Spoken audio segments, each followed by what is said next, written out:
we had our third podcast guest, Connor Stevens. He's been by the studio to do multiple Chill Country sessions, and the last time he was here, I was talking to him about his sobriety, which he's now, I think, over 10 months sober after, the classic trying and failing, and then he finally had the moment that sober people talk about where he was like, well, this is different. There were certain things that he said or did, how he showed up, his presence that just have been resonating with me throughout the weekend. And at the highest level, what Connor does a incredible job of is be extremely vulnerable, and not in a I'm trying to be vulnerable as a thing, because people weaponize that to try to suck you into their shit. Yep. He's not doing that. Yeah, he wasn't being performative. He wasn't. That's and he's a performer. That's his profession. That's the perfect word. He wasn't being performative, and he was able to feel things that he was saying so deeply that he was able to tear up on camera and in front of a couple other guys. That is one of the things that I want as a adult man. It was definitely super heavy, and there were some very potentially triggering topics discussed.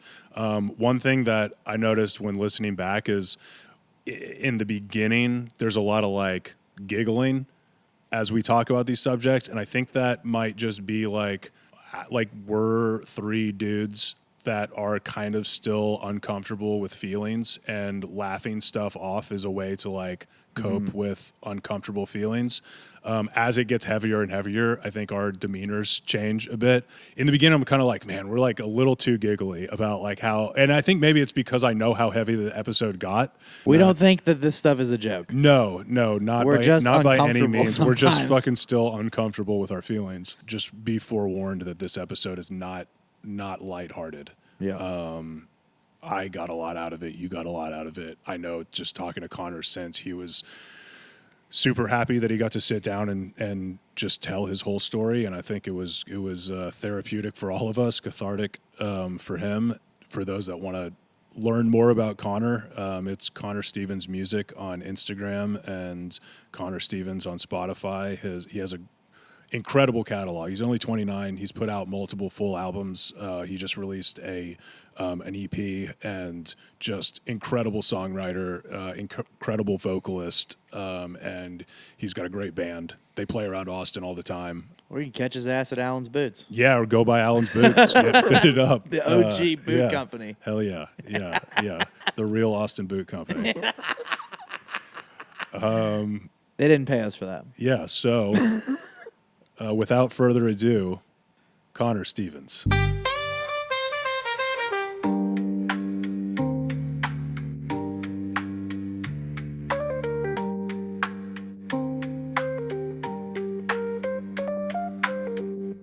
It's not discreet. It smells really bad. I heard it smells terrible. It smells like burning rubber. Yeah, and plastic. Yeah, it smells terrible. And did you go to the fucking... So I've read a bunch of books on it. I haven't done it yet. But a lot of people go to the same place. They get blasted off. They hear a sound. And then they go to another place and they get visited, or they meet people. Did you do that? The first time, I was probably 19 and was with my roommate at the time, and he had been selling weed, and so he also had some other shit and everything, and so I had smoked DMT, and he became this Aztec eagle, and we were just in the closet, we smoked weed in this walk-in closet in this apartment complex, not weed, DMT, and I was I want to do this. You sure? And I was let me do it. I was I've seen so many things, and I just want to do it, and so he's fine, here you go. And just fucking slapped me up. Did you get taught anything, shown anything that you needed to see? No, I kept doing everything terrible that I was doing for 5 more years. Yeah, that's the interesting thing about psychedelics is it's very contextual. It's the set and setting matters, and the intention matters, and the integration matters, and all of that. And exactly, it can be a recreational experimental party drug, or it can be profoundly healing. Yeah, and what I was looking for from it was not to be healed in any sense. I didn't even know that I needed to blast off. I didn't know that I needed to 19, be healed. I was 19. I didn't realize that I was I mean, I did, but I had gotten to a place where I could kind of push it away, and so was just like, yeah, I just like want to see visuals. I was like, man, I've done all these drugs that like I don't really like. I've gotten whatever out of it, and I was like, I just want to. It was like chasing the dragon. You know, I was like, I want something more. And what's the most potent fucking drug that you can do? DMT. And so I was like, I want to do that as much as I possibly can, because ultimately, what it was is I don't want to be in my own reality. Right, you know, and that's like, and that's what I loved about psychedelics was like, you know, and then also like pills and dope like that regard, like heroin and stuff, which I never shot up, but you know, I used to smoke that stuff back when I was probably like in my really early 20s. I thought it was gonna, because I had been doing all these other drugs, and I was like, oh, my life's going off the deep end. Like, let me connect with God and do some heroin real quick. Dude, that is classic addict logic. And so that got me in a fucked up place for a little bit. But, you know. Why have you forsaken me? Why have you forsaken me in your arms? And so, but that was the thing that like psychedelics and ultimately that opiates took me to a place where like I was not a part of this existence anymore, and that made me feel good. What's the difference between opiates and opioids? Opioids are synthetic, so like probably like made in a lab, I think. Like, like they don't come from poppy. Like opiates, I believe, come from the poppy flower seeds and all that, whatever. However, it's fucking manufactured to make good old-fashioned heroin. So how do we want to do this? Do we want to just start chronological and just fucking take it from the top and like how you got to where you are now? We can do that. Are y'all down to sit for a little bit? Absolutely, man. Yeah, I don't think that we need any kind of like major structure. Just kind of like let it go. Like obviously we got some highlights about Westlake and how that turned out. What is your origin story? Like, what is? I want to know like when it started going off the rails, or if it was from the jump. You know. So I was born in Dallas. My family moved to Austin when I was 7 into the Westlake region, so outside of Austin, west of the lake. And were y'all like the type of money was like on Lake Austin or no, not at all. We were like in an upper middle class neighborhood. It wasn't like we lived in a mansion. My family was never like we have a lot of money, and I mean I'll put it this way, we never struggled. I never had to wonder when the next food was going to be on the table, and you know, every year like I got new clothes for school and stuff like that. So I grew up very, very fortunate and very blessed in that regard. But you know, there were kids around us who it's like, oh yeah, like they're driving like ATVs and like whatever, all these little things, you know, and have all the new everything and the whatever, and it was just like, that is, my parents used to tell me, that is not real life. Like you need to understand. They let me know from a very early age. You are growing up in a bubble. This is not what the real world is like. They actually told you that shit? They told me that you are living in a bubble. And do you remember any specific conversations where your parents sat you down that you can like recount? Yeah, I mean, I'm like seeing it in my head as I'm saying this. You know, there was times because I would be so upset. I was like, why can't I have those things? Everybody else has these things, or everybody else goes here, and everybody else gets to go to these things and these things and these things, and these things cost fucking money, right? You know, but I don't have any concept of that. All I have a concept of is I didn't fit in anyways. I got bullied from the day that I moved. My family moved to Austin. I remember the first day on the school bus, man, I was walking off, like it was our stop, walking, I get tapped on the shoulder. It was my next door neighbor, and I turned around and he slaps me across the face. And that is a perfect example of what the rest of my fucking life at Westlake and Eanes ISD district was like, and nobody did a fucking thing. Nobody did a thing. I cried out for help to the teachers. I cried out for help to assistant principals, to principals. My parents cried out for help. We're asking them, saying his lunch is getting stolen, his snacks are getting stolen at school. What are you going to do about it? I'm like, oh, kids will be kids, right? You know, he's getting pushed around at school. Oh, like, you know, you know, nothing ever got done about it, right? So, So obviously, like, you start taking these licks and you just internalize them and like, what is that process like for you? Terrible, because I had all the friends in Dallas, right? And then I get that life, my whole life ripped away from me, right? And so that's already like a traumatic How old were you? thing for me. I was 7, so I was like on the football teams and doing all these things, and I had all these friends. Like, I had a community, and my parents were friends with all those people too, right? And it's funny because my younger brother didn't have as much of that in Dallas. So when when we moved to Austin, he got a new start, and Like he flourished or he whatever. flourished. Yeah. He had all of these friends and everything, and it fit for him, and while he had his own struggles as well, and he has overcome so much as well. I mean, my family, my siblings, my parents, from what we as the children have been through, and eventually then, not eventually, but through that put my parents through, I mean, is an extremely resilient family. But all that to be said, though, is, Soren, he had his own sets of mental health problems, as anyone does, right? But especially in our family, it runs. We've all got something, and something that we're fighting with, and so anyways, though, for me, though, what that was like was I didn't have any friends. And so I was like trying to make friends. And I'm this happy-go-lucky kid. Like I've always been this really high energy, just fun guy. And man, it wasn't cool, And so that I just and I was small. I was small until I was like 17 years old. I was like 5'4" all the way up until I was probably like 13, 14, and then 5'5", 5'6", and then now I'll see people that I knew from school. They're like, "Whoa, yeah, motherfucker." Yeah, what? Yeah, what? No, and I think honestly, the strongest thing that I can do right then is just be like, "It's so good to see you. It is so good to see you. Here's the kindness that you didn't show me." Right. Yep. That's how I heal myself, right? 100%. That's how I get to talk to that little kid and be like, "Hey, man, look at what you're doing now," and not because you had to throw it in anybody's face, but because look at what you've become through this, right? Yeah. And not what you've become through this, because it used to feel like it was my identity, right? But now it's something that has shaped who I am, right? Which is just, I mean, it's a gift. It is a gift that is not my own, that I did not give to myself. That was a gift that God gave to me. And I will say that all the live long day, because if it was my choice, I wouldn't be here, right? So not having friends, getting picked on, I started using drugs around. Well, I remember my first sip of beer. My aunt, it was my dad's 50th birthday party. And it was at our first house when we had first moved to Austin. And me and all, the kids and stuff were upstairs, and I just saw a Shiner Bock, and my aunt was just like, I'm not going to name her name, but like. This episode brought to you by Shiner. Yeah.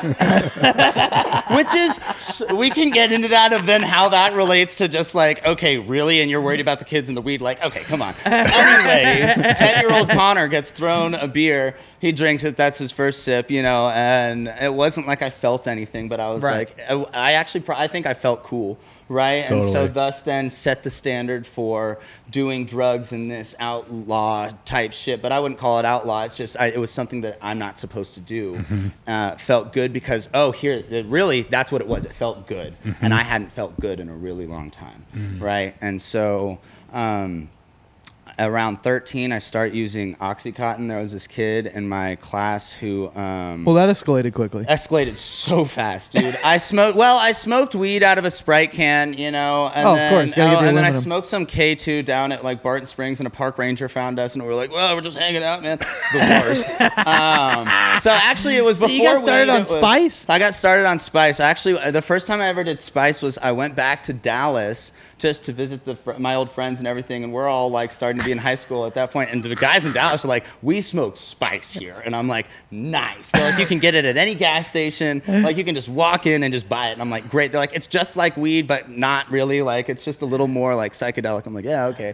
So like I smoked this thing out of a hookah, just ripping it, having no idea what's gonna happen, and I'm just like, this is great. They're all like, chill out, and I'm like, all of a sudden my hands turn into like wolf hands, and like I think I'm Wolfman, and like I had one of those slide up phones, and I'm like, I have to text my mom. And they're like, chill the fuck out, dude. Put your phone down. And so I like lay down, and then like classic 13-year-old boy shit, I lay down with my eyes closed on the couch, and I'm like, what is that? And everybody's like, oh, getting teabagged. Oh no. Good friends from Dallas, I see. Right. So your parents moved you from Dallas. Yeah. And so, yeah, right. So that was when I was like 13. So we jumped quick. We went Shiner Bock, Spice, yeah, typical party, and then all of a sudden, Oxys. and then weed, and then oxys, and it wasn't like I was in my mind going like, the next drug I want to do is OxyContin, is like the most heavy fucking opiate that you can possibly get, like what they give to terminally ill cancer You're just being patients. opportunistic. Oh, that's exactly right. Yeah, I was like, it's here. It's, you know, for me, it was this. So it was this kid in my class, and he was like, yeah, my grandma just got moved into hospice. But she's got all the medication that she needs, and they left behind a 120 bottle of 30 milligram oxys. Fuck. I'll sell it to you for $50. And so I mowed the yard and did a bunch of good shit. bought a fucking massive script of oxys from this dude, and just start like fucking going so hard, having no idea what I'm doing. I'm like overdosing but not realizing it, and like overdosed at school, like was just in the bathroom like dry heaving for like an entire This is at period. 14 or so? Yeah, it's at like 4. Yes, this is now at 14. So high school, yeah, basically? so I guess it was 14. Not well. I turned 14 in March, right? So of the beginning of that school year, October, I think I was still like 13 probably, or whatever. Maybe I don't know what. It's pretty early, bro. But it's really early. And so then I have this massively genius idea to start selling them. And you have 120. Yeah, and so I had this like Carmex tin, and I just like would fucking try and sell them at school, and of course nobody wants to buy that. So they're like, this is fucking insane. And like I'm like in the middle of like a history test, I'm like, hey, $5, which by the way is fucking steal. Like people usually charging $1 a milligram. This guy's all the way up Walmart of oxys. at Westlake. And so word got around quickly, and then I get called into the AP's office, and that day I was also, God, that's crazy. So that day there was this guy who, his dad was like a senator, and so he had like all this money and a nice car, and he like also did drugs, but like he was like cool. I wasn't, and so I was just like the diary of a wimpy kid who's like a crazy drug addict, where everybody else was like, that's not cool, but like this guy's cool because he's got money. Yeah. And so he It's like the perfect high school movie set. Yeah, I feel like I was like, this is a fucking Netflix high school movie or production. Yeah, or rated whatever. R wimpy kid. Yeah. Yeah, and so so this guy's like also in my grade, drives his truck, and it's got he's like, and like nobody's driving. He's like, oh, got a hardship license. Like, what fucking hardship? Okay, whatever. Anyways, he's like, you want some shrooms, man? I was like, yeah, dude. I was just gonna go pick up like half-smoked cigarettes behind People's Pharmacy, anyways. Like, this is fucking perfect. So I take him, and I start tripping at school. I get called into the AP's office, and they're like, we've heard that you're selling OxyContin. And like this, like, you know how there's like those borders around the bulletin boards, and they're like the squiggly thing? Just starts fucking melting down the wall. And so I just like, you know, I'm like, all right, man. I told you before this, I thought at one point in my life I was going to be an actor. I was like, here's where it counts. And so I just start crying, and I'm like, I just get picked on all the time, and these kids just make up the worst things about me, and I've told you guys that I need help, and y'all don't do anything for me. They're like, you're right, you know? And I was like, you can check my backpack if you want. And they're like, just because you're so honest, we would never check it. I'm like, walk out of there scot-free. Fucking offload those fucking pills into a trash can on my way out the fucking building, go skip class. I'm like, that was a fucking close one. Holy shit. So how was you? So you got this 120 pill bottle, but how far? How'd you keep getting it? I didn't. I was just. That was just the whole. That was it. It was just enough. Yeah. For all of that. You know. I mean, at 30 milligrams is a lot. One will like fucking knock you on your ass all day. You know. I mean, that's like a third of. So you're like breaking them in half and stuff. No, I was just. I started with one and ended up taking 5. You know, like it's a miracle that I did not die. Right. And like a young fucking body too, you know what I mean? Like I look at these kids and I'm like, oh my God, if you only knew, right? You know, if you only knew, because like, you know, but that's the thing. And so that ended your oxy. That then stopped that, And so then I was like, I want to shove shit up my fucking nose. And so I started doing cocaine where I could get it, but it was never that good. But, you know, for me, it was just like the act of like doing it. I like, you know, really... I really liked the culture of it, right? You know, was a big, you know, just like really loved rap culture, right? Yeah. And was like, of course, it's the classic story of like the white kid like grew up more or less sheltered and is like, I love rap music and I'm gonna be a rapper too, and I've lived it. I came from the trenches. It's like, no, I didn't. I had my struggles, but I really loved the idea of using drugs and just like fucking off because my life sucked and I was pissed off and I was like, yeah, I am fucking mad and I identify with being pissed off and I identify with doing fucking drugs. Yeah. So I identify with this, and so I embodied that anger and that hate for so long, you know. But what that ended up doing to me was I've never been someone to go and take it out on other people like physically. You know, I used to be really nasty with my words, and one of the things that I think about often is like I've been given a gift as a songwriter and as a wordsmith, and it is also something to be carried with a lot of responsibility because if back pre doing work to help heal myself, I was able to use that as a weapon instead of a cause for good, right?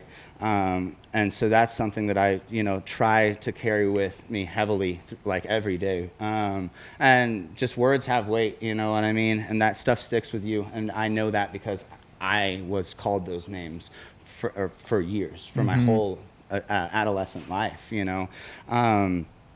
But I never took it out on these other people. I've never been a physically angry guy.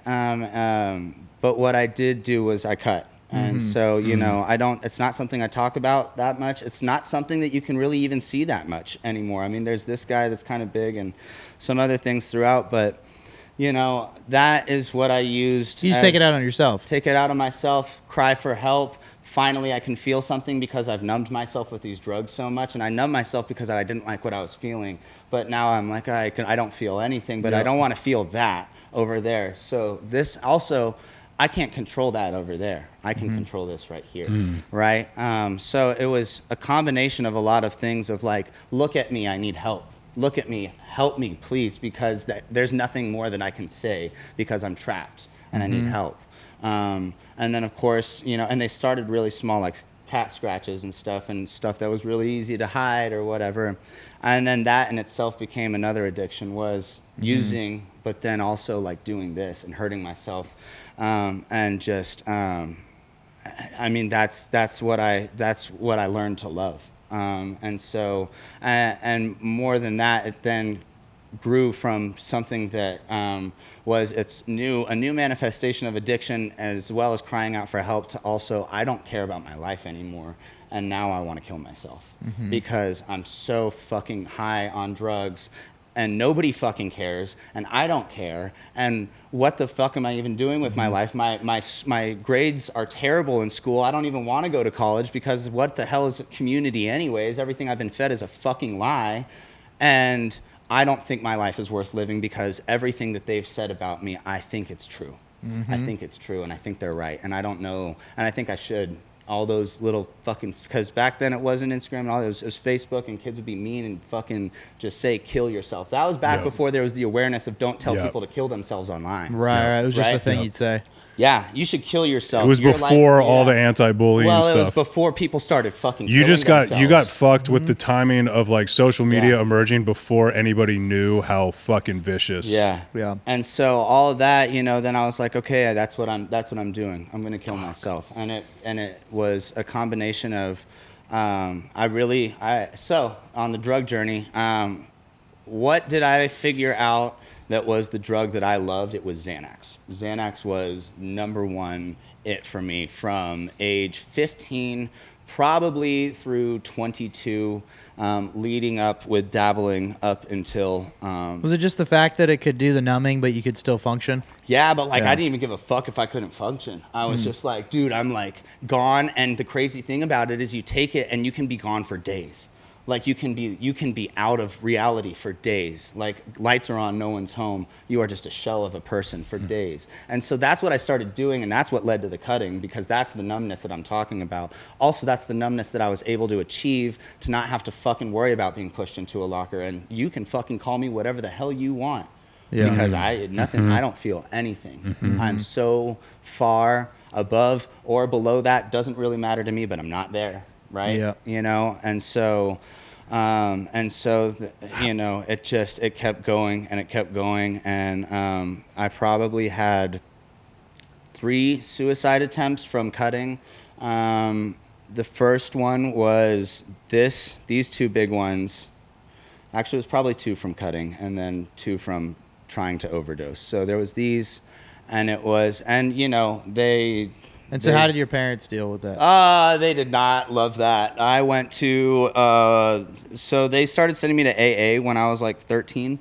That didn't really jive with me. Also, And how old are you now? I'm 29. Okay. And so that didn't really jive with me because also I'm in there. I'm like, why am I here? And all these other guys are like, why the fuck are you here? Like, we're real alcoholics, you know? And I'm like, that's what I'm fucking saying. Like, I don't need to be here. My parents just fucking are forcing me, right? And therapy that I didn't want to be a part of, and all this other stuff, and then, you know, the therapy didn't work. What would you do if you had, like, if you were the parent and your kid was in your exact, what would you have done? I don't fucking Knowing know. what you know now. I just like look at them with just like so much love, and I'm just like, you guys did the best you could. Yeah. You know, and what an incredible blessing that I have as a child to have such incredible parents who stuck by me and who also stuck together, because there was a lot of times that they didn't think that they were going to remain together through it because of the strain that what my actions had put on their relationship, and the worry of what is our child going to make it to 21? Is our child going to make it past 18? Every birthday was a celebration of life, of you're still here. Yeah. But we're not saying it, but like, oh my God, Right. we're still here. What a blessing, right? You know, and so if I could say, if I would do anything, I mean, I would ask them. Yeah. Is what I would do, because they did the best that they could, and they did a pretty fucking great job too. That's awesome. They did not know what they were doing. There was no playbook on what to do about a kid who's getting bullied, who is lost in drug addiction and alcohol abuse, and who is cutting himself and is trying to end his life and doesn't see a future for himself. There's no playbook for that. Right. You know, a lot of times people just get institutionalized, and that's the last thing they wanted. It was actually it was the reason that my journey with mental institutions started. And this is something I also haven't talked a lot about, because it's just not, as I was saying before, like, I feel like I'm really at a place in my life where I can share what my experience was and be able to have it as a positive message and used as hope for the next person who needs something, right? Or who may be experiencing what I'm going through and what I went through. And it's not always going to be the same, but there's a lot of similarities in a lot of people's stories with this. And so when I was going, so Westlake, I get kicked out. Well, you know, that's a really loose term. I didn't get kicked out. Like I was saying, they didn't want me to leave. They kicked me out of the main high school because I was doing drugs. I had fallen off the bleachers at a choir concert. I was actually supposed to play guitar for this female vocalist at the choir concert. I remember, I still can't hear the song Valerie by Amy Winehouse to this day without being like, motherfucker. Like, you were so fucked up. Like, why did you do that? Had the chords down, and but then I'm just like, and then they had to, have somebody else come play. Like, it was really bad. And then, fell off the bleachers during the group performance. It wasn't good. And so they were like, you're not allowed to be in the main high school anymore. You're getting sent to the Alternative Learning Center. My parents were like, fuck that, because all we've been doing is asking for help. You guys didn't give it to them, and now you're just going to ship them off to where all the fucking other problem kids are, and y'all don't help them either. You fucking make them wear a uniform and parade them around the school. That's what they would do. Take them on walks and parade them around the classes, and all the kids from within the class would fucking like tap on the windows, and it's like, It's like a zoo. It's like a fucking zoo. Yeah. And it's like, that school system, man, is just like, I got so many fucking qualms with Meanwhile, the Eanes ISD, very highly rated public school system. Yes. good for Always them. has They're been. also- I went to Austin High, which was they like a are, lower rated. but they also have Isn't kids that crazy? get bullied and Yeah, a bunch dude. of It's so racist fucked. remarks that happen, and you It's so have fucked. it's Heavy drug use. heavy drug use, dude. There's a whole account about the racism at Westlake. It's dude. like, we're there's white, on we're rich, we're Instagram. Westlake. Yeah, That was like dude. the mantra. Whenever Yeah, we were, dude. Wow. And so I got problems with that school district, and it's like, talk to me, dude. You wouldn't. But back it's then. I think it's a more like a broadly a public school issue No, it is. in And it general. is. They're fucking like junior prisons. They are, and it's like, they got one teacher for 40 classmates. You know, Right. it's like, that's You insane, can't dude. control. Yeah, that ratio is fucked. That's who's gonna learn in that? You Who's know gonna what pay I mean? attention? And you know why that is, Kids. right? Because of football. Yeah. Because otherwise there would be multiple schools, multiple high schools in Westlake. There isn't because of some Friday Night Lights shit. No, it is. It is. I know. The same thing. Lake Travis is same deal right now. Yeah. Henry's freshman there. It's a fucking mini college. It's gigantic. Insane. It is. Yeah, the school is massive. I think there was like 1,100 kids that would. And they won't break it up because they don't want to divide the talent. My school was 40. My also graduating more tax money that has to go towards building other shit instead of just feeding whatever the fuck they want to feed. Yeah. New Jumbotron. Literally though, you know. Seriously. So I go. So anyways, so my parents are like, "You're not going there. You're gonna go. Like, we're gonna find something else for you, and it's not gonna be just another high school." Because I was like, "Well, I want to go to Austin High, or I want to go to Anderson, or I want to go to whatever McCallum. I want to do all these other schools." And my mom's like, "It's gonna be the same fucking thing. It's the same thing, and it's gonna be the same thing, just a different font, right? You know, that's not her words exactly." Except McCallum is kind of artsy, right? Yeah. McCallum is like a fine art magnet. Probably would have been the best of the options. Probably. But it's still public school, but it's dude. still public school. And so then they found through some research this school called Garza. And like, you know, you talk about like, I just was saying like, I got qualms with Eden's ISD. I have no qualms with Garza. That place is an absolute sanctuary for kids who need a little bit extra help. That's awesome. You know, they work. What do they do differently? How can they afford it? How do they structure it? Like how did that happen?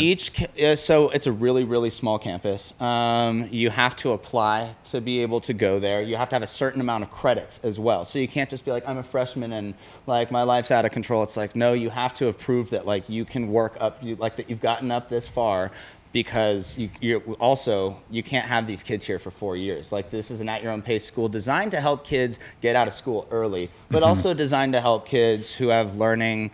Need more time, need different structure. Yeah, you know, even ADHD, I guess it is a learning disability, right? And so for kids like myself who had learning disabilities and you know, and also just like hard lives, you know, kids that had hard lives that make it hard to pay attention in school, kids that were there that were like, you know, living in really bad situations and like, you know, the teachers were like giving them rides to school, shit like that. Like, I mean, you know, so I going there had another type of almost outcast situation of like, look at your great life. What makes you need to fucking be here? Westlake. Like, what the fuck are you doing? You know? You're the privileged kid. But where do I belong? Where do I belong in this world, right? And so I started playing music when I was playing guitar when I started playing music when I was like 8 or 9, playing bass, and I was like, it's not for me. And then I played cello, and I was like, it's not for me. And then I picked up guitar, and that is really like, because the therapy wasn't working for me. I mean, in my earlier years, guitar and music and it was my way to be able to stay afloat. Would it just make you calm, or what is it? Yeah, but I was also able to write. I was like really, really into just like, you know, at school, like, of course, like I really loved the creative writing things and I loved reading, like you know, but then of course I started doing drugs and, you know, more drugs, less reading. Bumper sticker. Direct correlation. Yeah, for real. But I started writing, and I just like was able to use all of this fucking bullshit as like, rather I was able to use a gift that was given to me as a vessel for filtering out all of the fucking awful things, or at least being heard, right? You know, because the pen and the paper can't talk back, but it can hear you, right? That page, can, you know, it's there. It's finally, it's not just within me. So I've been heard in one regard, right? And I was writing like, dude, I go back and I like look at the shit I was writing. I'm like, whoa, dude, like you were on tilt, bro. You were on some like, you know, and I get it though. Like one thing I've realized as I've gotten older is just like when you're younger, man, the creativity is just insane. Like especially if you're able to tap into that at a young age. Like my writing when I was 16 and 17, like my vocabulary, I was just like, damn, dude, like, you fucking read. You were smart and shit. You were smart and shit. I'm like, you know. Yeah, you got no bills. You got none of the bullshit clouding your antenna. And so, yeah, it's just this. Except drugs, which honestly, like. Sometimes in the beginning, it kind of like, you know, spurred some like, what does that mean? I'm like, I don't know. It's conceptual. Like, let's keep going. So now you're playing guitar at Garza. So then I'm playing guitar at Garza, and classes, you know, going a lot better. I'm still having my struggles, still like really, really, really caught up in a Xanax addiction, like doing it at school all the time and trying to hide it, but not doing it well. And I mean, God bless those teachers for just like sticking with me and believing that like I didn't need to be kicked out and believing that like I do just need to get help. So talking to so then getting, furthering my time there, then talking to a social worker. And that's when my cutting was like way worse. Once I left Westlake, it got like way worse. Cause I was like, now I'm in a whole group of people that doesn't know me, that doesn't really care for me anyways. Cause I grew up on the other side of the train tracks and my problems aren't really significant to them. And I guess like they don't want to be my friends. So theirs aren't to me. So I'm like, all right, well, here I am once again, doped up, high as hell and isolated and really depressed.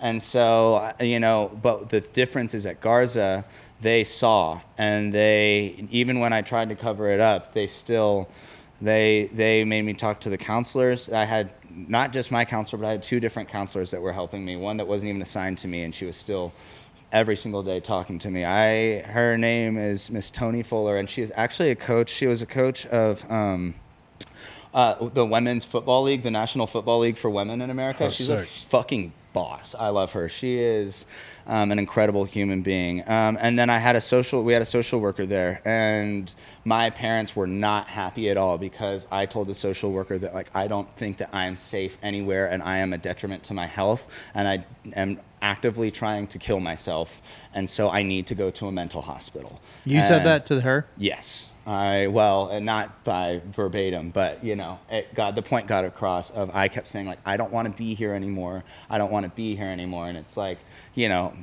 parents aren't gonna fucking put the knives away in a locked cabinet and do all this other things. It's like that's not how that works, right? And even if they did, I'd fucking go buy a pencil figure it out. sharpener at Office Depot and take out the screws, and now I got a new fucking razor. It's like addiction makes you crafty.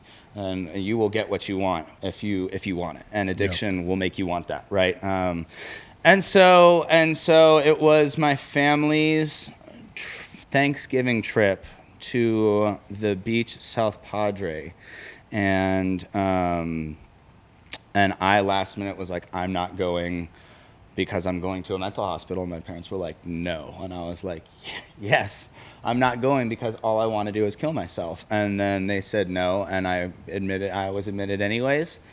And then because I believe I was a minor, they pulled me out. And then that didn't go well at the trip because I kept cutting myself. And that's something that, that my parents and I, we've talked about that of like, they were like, we didn't know, and I'm sorry that we took you out, and that's what I mean by like they did the best. Totally, that they did because like how are they supposed to know? No one's equipped. And I didn't tell them that I was doing it because I didn't want to cry out to them because I just felt like nobody heard me anymore and my voice didn't matter, and also it was just a burden. The burden thing. The huge shame and guilt of like, look at all of these things and my dad, being an accountant, money was always a very prevalent conversation. And also being in Westlake, money is a very prevalent conversation. If we don't do it like they do, also like we did struggle. There was times where it was like, we're eating the same thing over and over and over, and it's just like fucking pasta meat sauce, and it's like you don't really question it. And now, granted, that's a huge blessing. That's way better than a lot of people had it. But it's like I grew up knowing the importance of like being frugal, and also like when I was growing up was 2008 was that we had a huge financial fucking collapse and everything in the United States anyway. So there was a lot of people that didn't think that they were going to get touched that did get touched, right? And so it's like anyways though, in my mind I'm like, I don't want to, like, how much was this going to cost? Right? How much is this going to cost? And that's something that, that I shouldn't have been thinking about, but it's something that I did, right? And so, but anyways, after that trip, they were like, okay, we see you, we hear you. Also, like I had cousins on that trip. My family's huge. My dad's one of 10 siblings. So, boomer generation shit. So so I've got a lot of cousins, and I had some cousins that were like, you're fine. You don't need to go to a hospital. Like, what are you getting on about? And I'm like, I'm not okay. I'm fucking not okay. And so I finally end up getting, I had a stay at Shoal Creek. And, you know, that was, I don't really remember it that much. You know, a lot of like what I was needing was also like detoxing, but like Right. also not really being able to portray, like convey, Did you like, get the socks with the grippies? fuck yeah, the pillow paws. Yeah, dude, I love those things. I would always be like, can I take them home? My parents were like, no. Throw them away. Throw them away. Hopefully we don't have any more reminders of this shit. I was not a one and done But I case. can run around the house without slipping. Yeah, I know. And I was not a one and done case. It showed. And so then... This was how old? This was probably, yeah, like 17, 18. Okay. It was my first institutionalization.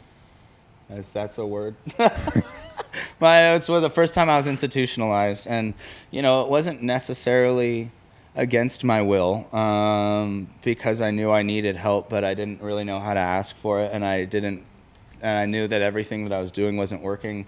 So to me, there was like, okay, maybe I don't want to kill myself. Like maybe there is something that I'm here for, right? Maybe I do want to be here just to stick around to figure it out. When did you get that thought? It was always fleeting. It would always happen. It would always happen though. It would always usually happen when I was getting down to the wire of like trying to end my life, you know? And sometimes I'd just be like, shut the fuck up. You know what I mean? And so then there was another time that I cut myself really bad in my parents' house. And this is one that I try not to carry around with me a lot because there was nobody home, and my sister got home from school off the bus, and she was probably 12 maybe, and she was the first person to come home. Yeah, and, that's not... to me on the floor, you know, and I think my mom, I don't know how it all happened. I don't know if my sister was the one who found me, but it was all really bad, you know? And it's something that I was just like, why'd you got to do it like that, man? Like that fucking, that girl does not deserve to have to embody what I'm going through. But, you know, again, it's like, these are just things that are not part of my plan, but part of something much greater that I do trust. And I'm so grateful that it's not my plan, you know? And then, of course, I went to another mental hospital after that. You know, went to the hospital. That was this one. Yeah. So then my next hospitalization was this.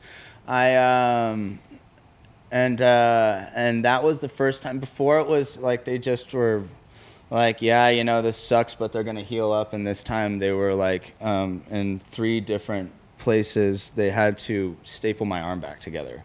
And so that was like kind of the real wake-up call for me on that regard, also of like, dude, like, you are destroying your body, and like, you want to play guitar, but like, you might cut off the nerves for you to be able to fucking use your fingers. So what are you doing? Make a fucking choice, dude. Make a fucking choice. And so then I stopped cutting, and that was the first time in a mental hospital. And then that next mental hospital that I went to was Austin Oaks. And I actually really, really like Austin Oaks because while you get a lot of, I mean, for lack of a better term, and, you know, technically I'm one of them, so I feel like I can fucking say it, a bunch of crazies in there. You know, like people that actually do have like really severe like mental illness where they're like smearing their shit on the walls and it's like hallucinating just from existing. Like it was a place like that. And so like, it was a place that was like, there's fucking chaos everywhere. It was also a place where they let me play guitar. And so that for me was huge. They were like, you're not allowed to have a guitar here because like your guitar with you because of the metal strings. We think you're going to fucking kill yourself. I was like, I mean, I'm not. And they were like, yeah, okay, you're here. So we're not taking any kill chances. yourself. So like, touche. So, but they would keep it in the therapy office or whatever and locked up. And then I'd be able to go use it at certain parts throughout the day. That's cool. But what it did is allowed me to be comfortable enough to, so they were accommodating enough because I was also like, I'm willing to do the work and I'm like here to like actually try and get help, you know? And they were like, all right, well, you know, here's this young kid who wants to get help. Music seems to be what his comfort is and his thing that he can hit. Music seems to be his blankie. So let's let him have his blankie because under supervision, he's not hurting himself or others. And I mean, I'm not the worst musician around. And so it's like, it wasn't just like I was beating on this thing, like singing out of key and stuff. It's like, and also I will say this, one good thing about Westlake, I was classically trained in voice there. I was able to take lessons, and that was amazing. The resources that they do have is fucking awesome, but like the resources that they choose not to give is pretty fucked up. And I think that's a lot of public schools in general. So, Well put. anyways, so I'm there. And I'm playing guitar, and I'm like writing, and of course there's some people that are coming up to me. They're like the CIA wanted me to let you know that like when we get out of here, like we have a mission. Like I kid you not, there's this old lady, and I wish I could remember her name, but I had like made friends with her, and like I'm like coming off of drugs, and they've got me on a bunch of drugs and a mental hospital, of course, to try and like keep me regulated because I'm like a fucking emotional case. Like I'm like like truly a basket case, and like crying and then being like, no, I'm good. You and then, are like, the looking, theatrical masks. Yeah. yes, exactly. Well, it's a place where you can freely. And it was great yeah. because I'm such an emotional guy. And that's the other thing is like, why did I also get bullied? Because like, I'm an emotional guy. I cry about things, like things affect me and I feel deeply. And that's a fucking blessing. You know what I mean? But it's so trashed upon in the world of men to be, especially when you're young too. And then especially when you get old, right? It's just throughout all of it. When you're young, it's like, you're a pussy, you're a girl, whatever, blah, blah, blah. And then when you're old, it's like, nut up and shut up, because if you don't, then like you're not a man, right? And so I've been always a super emotional guy, so it was a place where I was able to do that. But then I was opened up to the world of DBT. And actually, I'll track back. After Shoal Creek, I was opened up to the world of DBT, which is dialectical behavioral therapy. There's two main ones, and I think I was talking to my therapist, there's another one that is, I think it actually might be like medicinal mushrooms with CBT, but a different type of CBT, because CBT is cognitive behavioral therapy, which is kind of like about your thinking, like change the way you're thinking, whereas dialectical behavioral therapy is about like the talk part of it and like what you tell yourself and the way that you use your words, right? Which is something, again, like bringing it back to what I said, it's like a very important thing for me. Because you can use your own words against yourself. All the time. Yep. All the time. And it's something that I still fight with every single day, But it's a different type of fight now, you know what I mean? And it's because of the resources like DBT and CBT. I didn't like CBT because it was kind of like, think differently and everything is going to be better. And I'm like, but what if my thoughts are against me, right? For some people, CBT works great. Super logical, super type A, boom, facts. That's it, works, right? And I'm totally paraphrasing here. But DBT for me is what I've always needed because of, the talking to. So I was going through these groups and at this outpatient, which is actually no longer around, but it was a Seton outpatient up near like Burnett or some shit like that. It was a really, really great. It was a really great place to be because it was outpatient. So I still got to go continue on with my life after going and being inside of a hospital, right? And I have to continue on with my life. Just most people do, I'm living with my parents. I have a job, life goes on, and so, but I'm still not okay, right? And so it's this place that it's like, you go for 3 hours a day, 2 days or 3 days a week or whatever, IOP, intensive outpatient program, right? And it was great, It was something that I decided that I wanted to pay attention to, Was it a class or was it group or how was it? Yeah, it was a group. It was a group, but also a class. There was all these people who had either been like court ordered or ordered by a psychiatrist or whatever, or it usually wasn't something where somebody's like, I think I just want to go take this class. It was usually people who like were all pretty fucked up and had some shit going on, and so and like were required to be there. And so while I was required to be there, I was like, I fucking hate this shit. My mom drops me off and picks me up because I can't be trusted with a car. Like all this shit. 20 years old, and I'm like, what the fuck is this, right?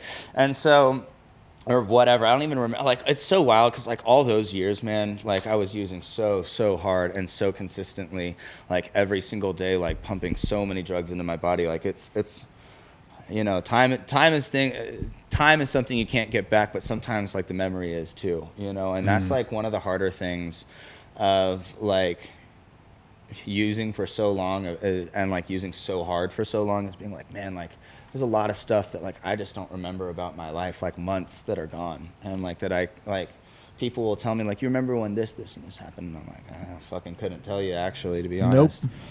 You know, it's just not there. So give us a lesson on DBT. So, you know, dude, that is something that I've been going through for the past, okay, so I actually started doing DBT after my first Shoal Creek visit, which must have been 17. So for the past 12... So you've been practicing it for a while now. For the past 12 years of my life. You were 17 or 2017? I was 17. You were 17. Yeah, I was okay. 17. It was after my first Shoal Creek that they were like, this kid needs DBT. And Okay. this kid needs IOP, probably DBT. I think they did It's both. amazing that they identified that, right? Yeah, you know, I had also been misdiagnosed forever. They were at first I was borderline personality disorder, then I'm bipolar, and then I'm all these different things, and then I'm like, I've got anxiety and all these other things, and all everything that they can throw at me, they are, because I'm just like, I think a lot of what happened was like I had a lot, and this is like a super real thing, like drug-induced psychosis. Totally. And that happened a lot to me, where like I lost my mind, and like it's a miracle that I am sitting here having this conversation. And that's like why so often I'm just like, it's not me, it is not my power, it is not my decision or choice that I get to be here to have this conversation, but it is now it is a blessing, and it's now also like my opportunity to Totally. like go and live this new life, and to go and share my experience. And I don't go to AA. I used to go to AA, but I haven't, like this time around of getting sober and stuff, like I didn't go. I just, it's not for everybody. And, a lot of people do need a rigorous program like that. And I learned a lot of things from it, but it's like my experience, strength, and hope. There's a lot of terms that I'll pull from AA and NA and stuff like that, because I went to that a lot. And, when you're in rehab and stuff like that, like you're doing these 12-step meetings and stuff. And so while I don't necessarily like, it's not necessarily for me. It's not even that I don't even agree with some things. It's just like there's some things that just for me aren't it, and that don't work. And I think that's okay, I think it's like great for a lot of people, but I also think that there's so much to be pulled from it. Because also the 12 steps are based off of 12 different Bible verses, but they don't. That's how it was way back in the day, and it still is. The 12 steps is still the same. Nobody wants to talk about it though, because everybody's got a problem with God, which I understand, like to a certain extent. Like churches are man-made, and Yep. so things that are man-made fail people and they hurt people, but God didn't do that.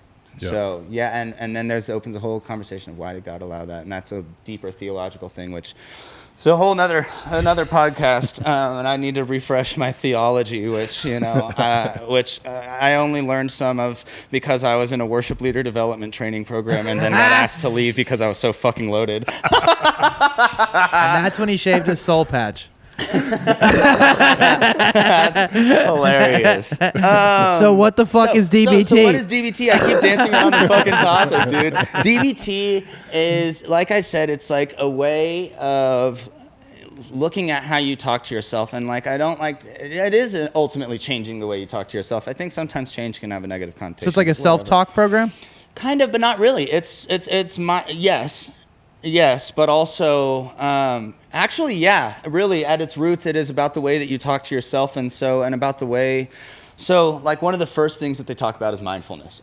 Everybody talks about mindfulness these days. For people with like myself, everything is going all the time. I can't shut it off, which is also why I used to, use drugs, because it's like now I've got all of their voices plus mine, and they're all moving this fast, and I have embodied their voices as well, right? And so it is like as basic as closing your eyes, getting grounded, and in through the nose for 4 counts, holding, and then exhale for 4 counts, hold that, and repeat that. That's box breathing. That is just really simple stuff of like just being able to bring up here down to here. And then there's a really good one in the workbook that says like, close your eyes and look within yourself and picture a spiral staircase going down. And each step you just become more and more deeper into yourself, and everything else starts to get quieter and quieter, and you just keep going and you keep going until you can find your place at the bottom where you can just sit cross-legged and rest and just notice the staircase around you, and notice the walls, and notice the light above, and notice the way that my feet feel when they're crossed, right? So all these things that have now taken me out of all of this, right? That's brought cool. me into here. So that, and It's like a visualization, yeah, breathing yeah, and it's just really about like, because what that does is it then puts everything else to a pause, and it forces you to be like, this is real. What is real? Because none of that up here is real. All of this up here is not real, but everything right here is real. Right? And so, and it also then, okay, everything on my phone, that is not real. Yep. Everything right here is real. Yep. Right? You know what I mean? Everything that's happening at the job, not real for me right now. Yep. You know, I don't have to worry about that right now because it is not currently existing in my current set of problems that must be dealt with absolutely right now. If it doesn't have to be dealt with absolutely right now, and like as I talk about this stuff, this is such a great reminder for me because I get so caught up in the world, right? Get yeah, get really wrapped up with it all, and so it's you know, I think it'll be good. yeah, I think it'll be right. But you know, so at its core, DBT is about self-talk, and you know, so there's a lot of other things, right? So okay, I'm fucking pissed off, and I don't know why. Halt. Am I hungry, angry, lonely, or tired? If I'm any of those, go do some self-soothing. That's another. So when I added thirsty to it. that's a good one. Yeah. Hangry. Yeah. Halt. Halt. But you know what I mean, right? So it's what it's about is taking a step back and going like, okay, what do I need? What are the needs that are not being met that need to be met right now? Okay, cool. I'm gonna go focus on those, and if the problem is still here, then I'll take a step back and I'll look at something else. It's like parenting yourself. It is like parenting yourself. It is like parenting yourself, and it's about taking care of yourself, and it's about being good to yourself because a lot of me wasn't good to me. Most of me for really all of me for the longest time was very bad to me. Say you're in like an actually really stressful situation or like something terrible is happening.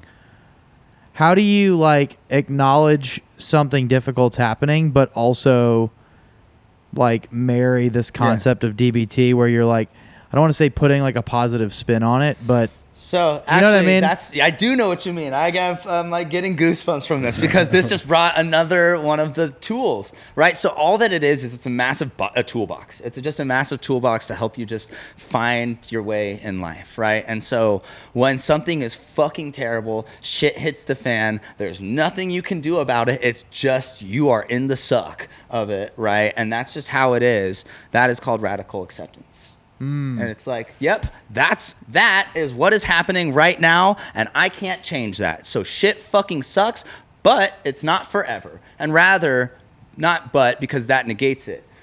Shit sucks, and I can't change anything about it. There's nothing I can do to make this situation better. I just have to fucking tough it out, and I fucking hate it. And this is temporary.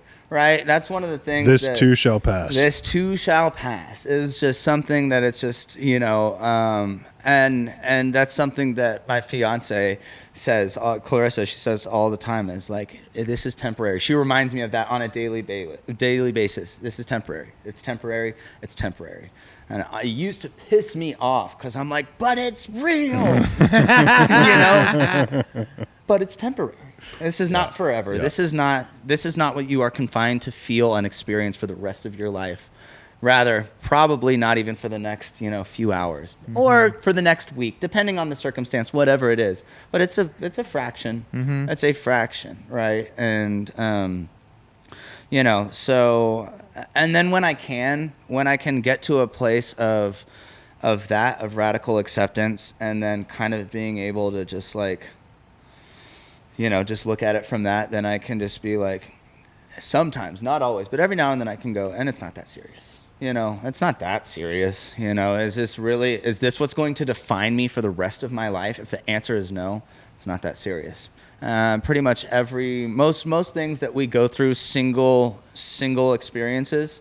It's very rare that that when we get into when I get into that headspace, that it's actually something that is defining the rest of my existence, right? There is very, very few things that have defined the rest of my existence, and they usually weren't the things that I was fucking tripping about. So you have like these philosophical razors that you can pull out, like in Totally. in the worst situations. That are Yeah, easy to- and I don't do it every time. A lot of times, like, this is something that I work with, and that's why it's a toolbox, because it's like every now and then it's like I just keep using the hammer, and I'm like, what the fuck? Like, why won't this screw go in? I keep hammering it, but it just like is tearing up the wood. I'm pissed off. The screw itself is all stripped now, and my hammer has just got the better of me. Like, what the fuck? And I'm like, oh yeah, well, I've been using a hammer for 3 months when I should probably be using a screwdriver, right? And so being able to just have that, cognizance to be able to pivot and just like, but that's something that I don't do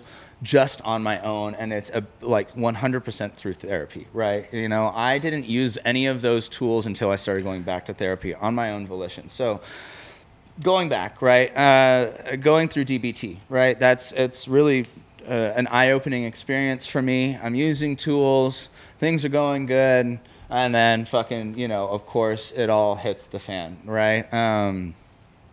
And it's funny because, like, as I'm thinking about this, it's just like that was my existence for so long, was like, cry out for help. Oh, I finally got some help. Sweet. And then it's just like, and life is still right there. Like, nothing changed out there. Just because I did some things in here doesn't mean that anybody else fucking gives a shit.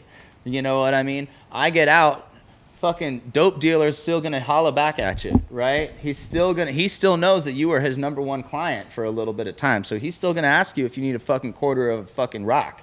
He's still gonna holler at you. You're still gonna have your friends that say, nah, dude, just have one beer. One beer. And you're also gonna have the friends who then are just like, I don't want to fucking be around that shit, right? So whether it be you got back to the peer pressure, or me not changing my people, places, and things. Yep. When you leave rehab, that's what they tell you.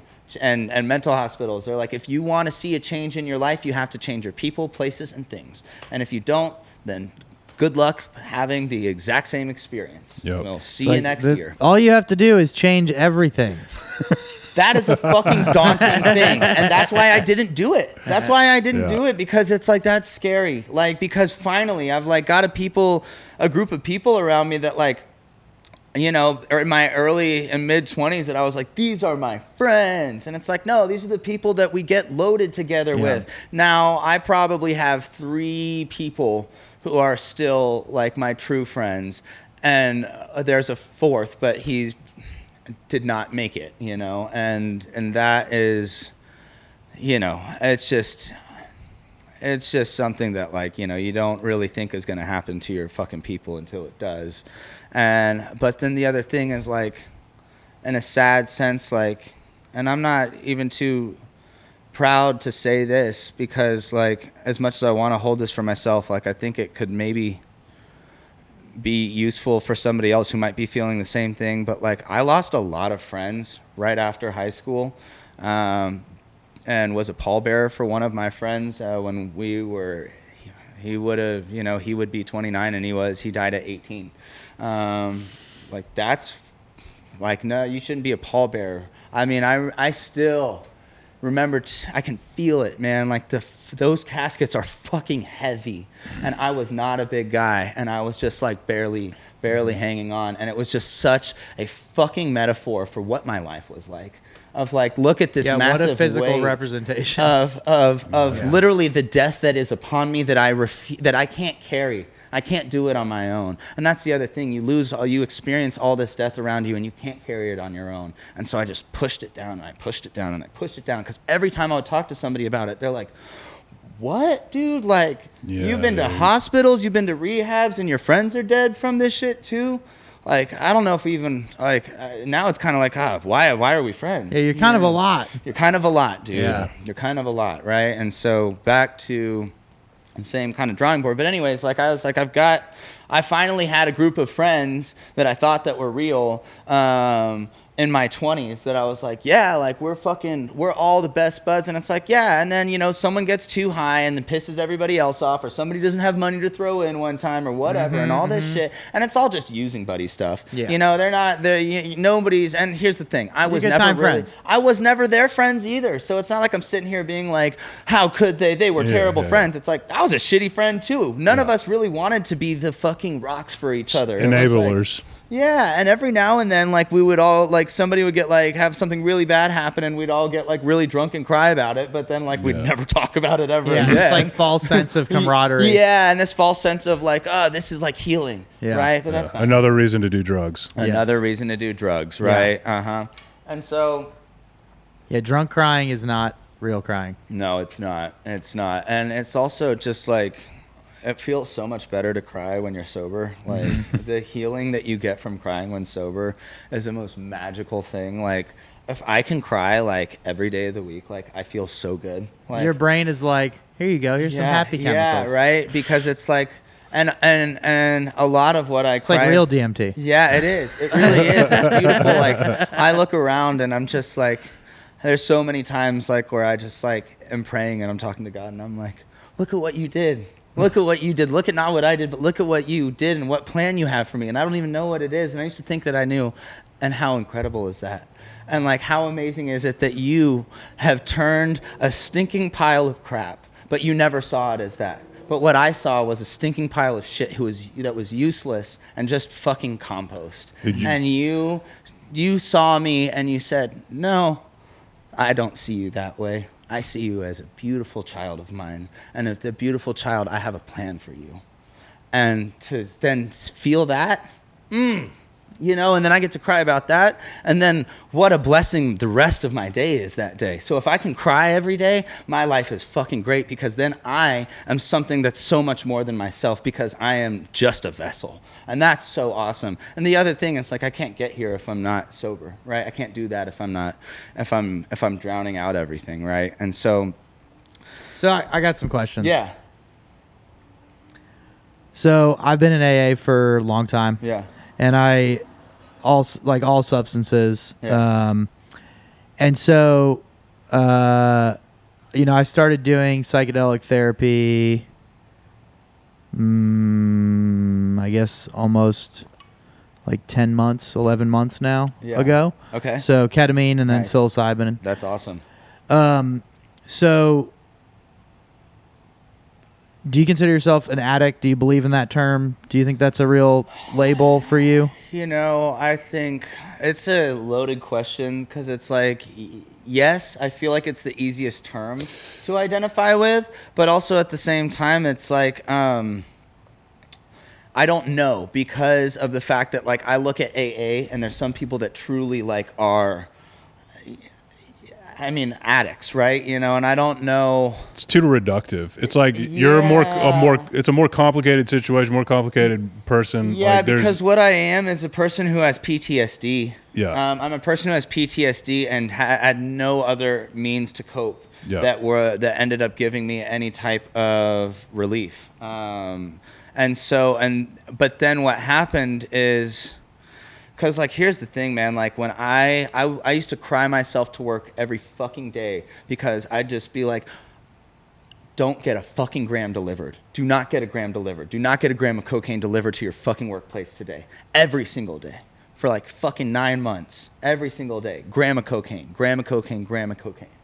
And being like, why can't I just stop? I can't even afford this. I don't have the money for this. I'm going out to 4 different dealers and getting fucking loaned money, and then spending my paycheck back to pay them back, and then getting another fucking front, you know? And it's like, normal people don't do that, right? You know, and normal people realize that, like, their life is going downhill, and, you know, kind of go, maybe I should take a step back. And I was like, and I kept going, maybe I should take a step back right after I do this line. Right? Because I just need to just do a little bit more, and my body truly became, you know, there is a physical addiction, right? And the same with alcohol. I didn't get as bad on the alcohol. I mean, there was a couple times when I was like, okay, I need to stop, because I was drinking like like 750 milliliters every day, all to myself, on top of like a case of beer, and then was like, okay, like I'm shaking like that, and that was pretty rare.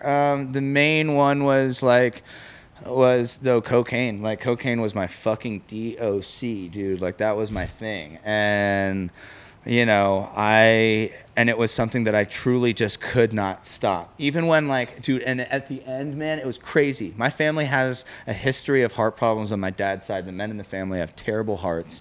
Dad's dad died of a heart attack when my dad was 7. My dad had a heart attack when I was 7 or 8. And the only reason he survived is because he had full cardiac death, sudden cardiac death. And when he fell back, he hit his head on a fucking sidewalk curb, which gave him a seizure, which shocked his body back to life. What? And that's the only reason that he is alive. Isn't that fucking insane? Yeah. That is like, on a scientific level, like that's fucking crazy. Like the chances as well of that happening. The chances are not chances. Yeah. That's insane. And when I think about it, like what divine intervention that was, because talking about generational curses, my dad's dad dying when he was 7, and then having a stepdad who was fucking terrible to him, and then he was then left with what little resources that he was given to then be a father to me, and to then have passed at 7 and pass along that torch again. I mean, that's divine intervention right there. That's fucking crazy. And so anyways, like, do I think like I'm an addict? It's hard to say, because it's like, I don't know if there is. I think there's been more advances in like science to where they can like see if there's like the gene, if you have it, right? I will say this: my entire side of my dad's side is like a lot of them. I'll put it this way: they love wine. I mean, I know they're probably going to watch this, so sorry guys, but it's like I come from a line of alcoholics, and like my family has. Do you think you're an alcoholic? I would say so. Yeah, I can't have one beer. I've even dabbled with the thought of it, but I was like, remember when you did that? Remember when you did that and ended up drinking 20 beers for like fucking the next 6 months every single day, and taking just like ripping shots of tequila at work, doing crazy shit. So how do you're cool with admit, because we can always cut it out. You're cool with talking about the fact that you still use weed? Yeah, I don't give a shit. I'll preach on that, to be honest. Yeah. So you're able to use weed. So like, is it a thing where you have like a ritual with it? Is it you use it all the time? Is it like a thing where you try not to use it until a certain time, and sometimes what is that's your hard? relationship with what cannabis? is your fucking My relationship with cannabis is always I like smoking weed a lot of the time, most of the time. I mean, I smoked before I came here. I hit the dab pen, went right before we started rolling. I mean, like, I like it, And so it's interesting, because there was a time, and I've talked to one of my best friends, Mr. Paul Walker, about this, and he is like, Rip. I challenge you. Yeah, the musician in town, not the Fast and Furious dude. Through a Ouija board? Yeah. Sorry, that was dark. Dude, no, that's good. That's good, dude. We should make that like massive check into a massive Ouija board to talk to the late Paul Walker.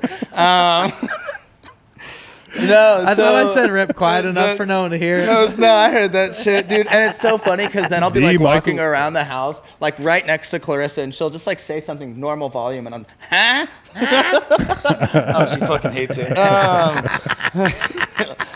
We had to talk about that the other day, because I kept saying it. I was like, "Oh, you're right. I do need A crucial conversation. So cannabis. It seems like you've been sober for 10 months on August 14th. And it is currently Congratulations. 20th, It's amazing. Yeah. Thank you so much. This is the longest time that I've ever put together, ever. And sick. cannabis has been an aid. It's something that I've bounced between. You now have 10 months of sobriety, obviously minus the weed. And I know some people will be like, that's not fucking sober. It's like, well, it is for me, and it got me here, and I don't do cocaine or drink anymore. So fucking. And your life seems to be going pretty well now. My life's amazing. Are you kidding me? Because that's the whole point of sobriety. The whole point to is be write helpful. yeah, Right? and, So- and you know what I mean. So it's like, yeah. So for me, it works, and I'm not saying that has to work for anybody else. And I think that's the beauty of life is that there's so many different pathways to getting to a certain point that a lot of people can end up at that same finish line by going so many different routes, which is the fucking human experience. You know what I mean? And that's just beautiful, and that's like what creates and breeds connection between all of us is like, okay, we started maybe in different places. I mean, technically we all started the same place, nutsack and a womb, you know.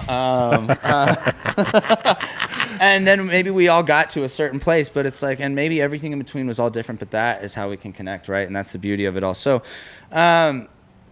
I get to this point in my head sometimes, and maybe it's because I just get too high, where I'm like, you smoke too much weed, Connor, you know? But I'm also like, yeah, it's working for me. And so I think if it comes to a point where it's like, this isn't working, I may lower it. But it's like, I kind of smoke weed all the time. There's some times where I'm like even this today, I was like, man, like I was a little irritable today before I took any hit of weed, which I was trying to like wait out as on my days that I'm not working. I'm like, I try to wait as long. I know this is fucking a hilarious statement that I'm about to say. Here we go. My days that I'm off work and I'm not doing anything, I try to wait as long as possible to smoke weed. You can deduce the fucking rest, I guess. Just an edging situation, just edging himself. Because I'm just like, I want to live my life like fucking, as clear as possible. But then sometimes I just get fucking pissed off, you know? I'm like, why did whatever. And then here's the thing is like, I use it as a crutch 100%. Yep. And I will not be the one that's like, no, man, like it's not a crutch. It's like, yeah, it is. I let my addiction manifest itself into this because I knew that it was healthier for me and safer for me. It's better than like walking you've on a broken channeled it. leg. Exactly. You know, and so I was like, okay, this is not the worst manifestation of it. And I think because my life was so out of control that this is like, I finally, like my life is, you know, not that I'm in control, but it's like there is constance in my life. My life is not fucking chaotic.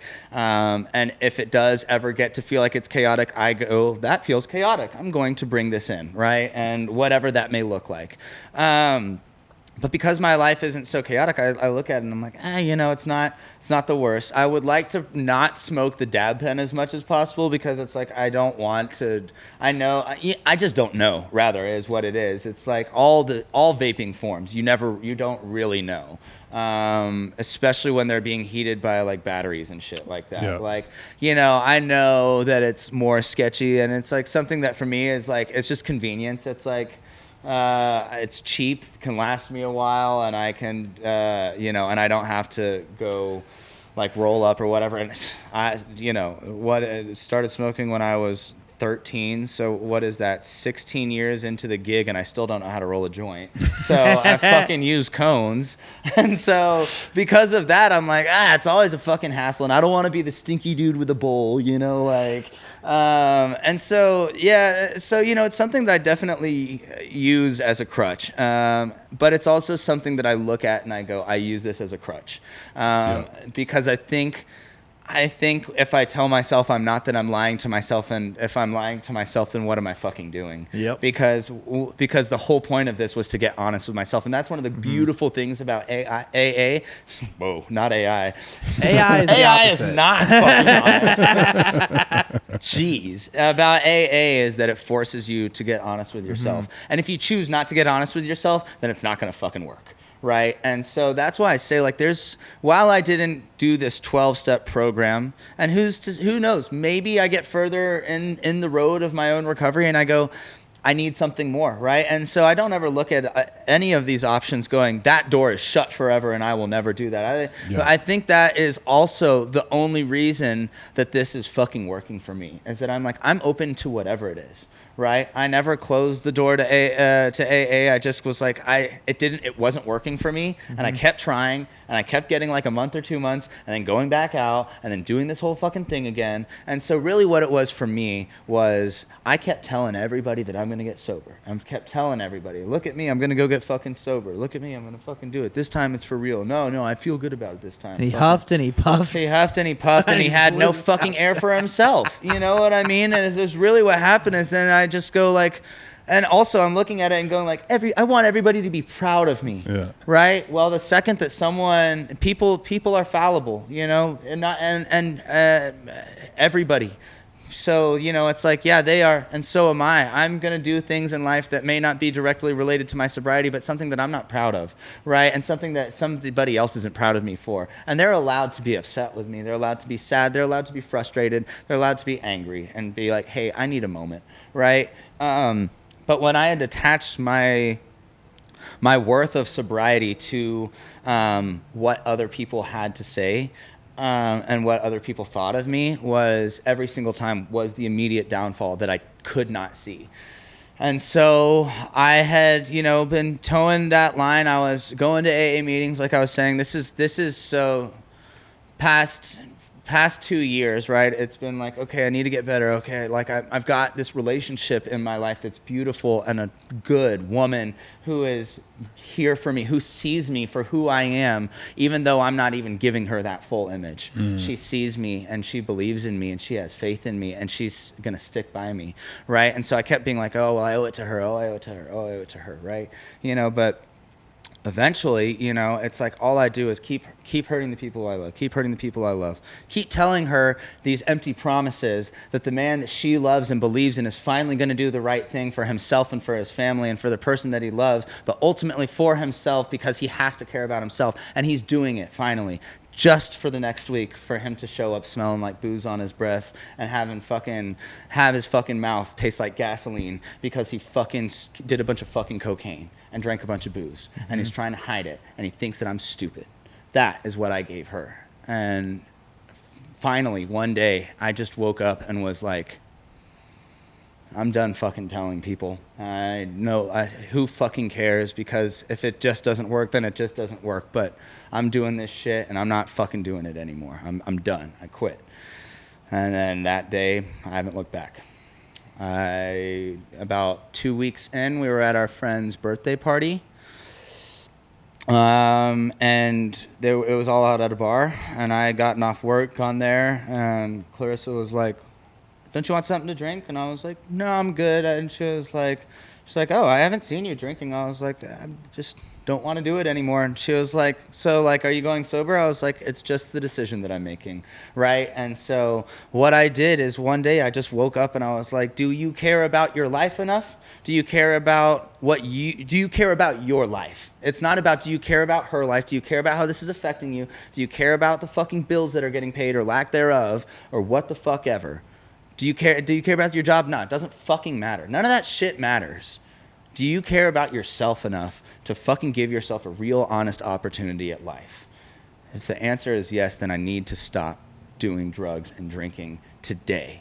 And I need to not stop telling everybody that this is what I'm doing, because clearly that isn't working either for me. So I just woke up one day and said, this is, I mean, it was, you know, they talk about a psychic change in AA, right? And that's really what it was. It was a cosmic psychic change that was bestowed upon me. There was nothing that I could have done enough work in order to gain enough fucking whatever willpower or whatever the fuck. Yeah, anything. You know, there's nothing that I could have done. I woke up one day and something within me changed and said, like, I want, not I think, but I want to live, and I will live. The most divine thing I've seen is people's like moment of clarity. Because it's the one thing that's like, okay, that's fucking, you just, where the fuck did that come from? Yeah, you do something for 16 years and then one day you just don't. Like, that's fucking crazy. That's fucking amazing, dude. That's incredible. And so that's also why I will always, always, always point back to God and say, like, that I couldn't do that. I tried for so fucking long. I tried for 16 years. And it's crazy to think about, because now it's like I've truly gained a new life and a new hope and a new perspective and a new everything. And it feels like I've been living this way forever, right? But I also you know, not in the sense of like, yeah, fuck my old life. It's like, no, I carry them both with me, but I'm like, what it is purpose. I feel purpose and I feel called. And it's something that, you know, more or less I've always felt as a writer and as somebody who shares their music with their world, and, you know, always is hoping to have, you know, it breed connectivity and something good, and whatever it is that I feel called to do. I've always felt called to do that. But, you know, now it's so much deeper. Now it's like, no, you have a calling to help.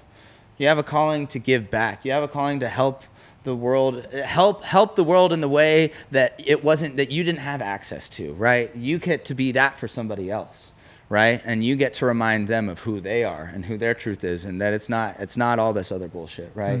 You know what I mean? And so, you know, that's where, you know, I get to be today. And it's also like, you know, I'll say this, the first like 3 months, I didn't do shit.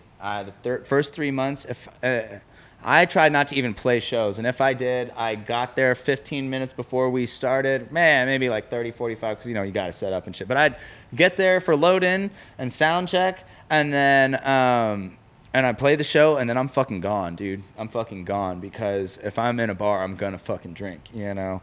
So and then as far as having friends, nope.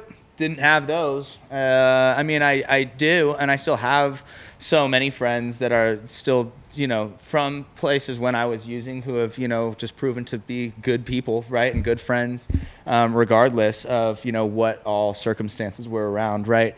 But even those people, I'm like, I don't fucking talk to anybody, because I can't go outside. I don't trust myself enough to go outside. And so for me, I had to get to a place where it's like, how real am I going to be with myself, right? Okay, if I'm being really, really real, I am not trustworthy. I am not allowed to go outside of the house on my own and go out and do shit. And this isn't anybody saying that to me but me. I'm saying that to me because I can't do those things, because clearly I cannot be trusted. Clearly I can't fucking keep my nose away from the fucking phone screen, right? Clearly I can't keep my fucking hand away from the fucking dollar bill to pull out to fucking tip a bartender who knows my name that gave me a fucking free drink if I wanted it, right? Because that was the other thing. Playing music for a long time, you go places in the bars that you play at all the time, and you know, the staff there becomes your friend, and it's like, well, what's the expectation? You walk in, you play music here, we love you, you love us, boom, have some drinks on the house, and then you tip your bartenders $10, and then everybody's fucking happy, whoop-de-doo, right? But I can't go out and do that. I can't go and put myself in any of those positions and situations, because I am not trustworthy, right? Mm-hmm. And so to be able to look at myself and say, I am not trustworthy.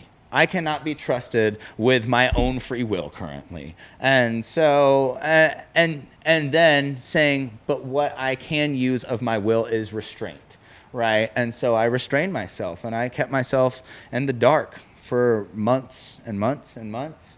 And I started to come back out, and people, you know, I'd be like, we haven't seen you for a while. I'm like, yeah, I'm just, you know, just focusing on me, doing my thing, getting my head right. Oh, you want to drink? No, I'm not doing that right now.